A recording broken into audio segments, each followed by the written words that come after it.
Mga puso sa Talisay City naman, lalaking inapatihan, wala nakabayad sang utang, patay sang gintiro sang iya abyan. Yaring balita nga itong gintutugan.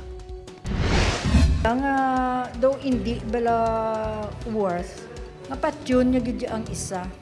Hindi mabaton sang Iloy nga si Ed nga patay na ang anak nga si Biboy, 39 anyos. Ginlutang si Biboy sang iya man lang abyan nga si alias Rio, 48 anyos sa Maragay Matabang, Talisay City, pasado alas 6 gabi. Sa pulisahan, ginsukot sang sospek ang biktima apang wala kuno ini nagbayad. Ayaw bayaran nung kaibigan niya, which is our victim. Ayaw magbayad ng 1,500 pesos na utang. So, ang ginawa ng victim ay hinahamon siya ng makipag-away. So, nagkaroon ng meet-up yung suspect at victim natin. So, doon nagkaroon talaga ng altercation between them.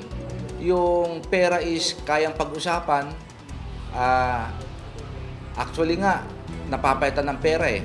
Gamit ang armas sa homemade 9mm, gintiro sa sospek ang biktima, pila sa dughan ang gintunaan sang gilayon nga kamatayon sini. Madasig nga nagpalag yung sospek apang nagsungka ini sa otoridad sang kaagahon.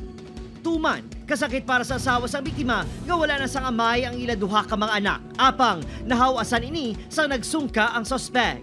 Pasalamat kung nagsungka siya. At least nagsungka lang gid siya ya. Amo lang ginangamon nga kagabi gahambal gid ko sa kugulingon ko.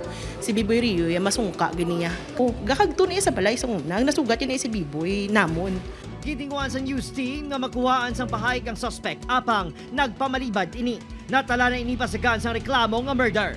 Opod, Kiril Casillo, Adrian Prietos, 1 Western Visayas.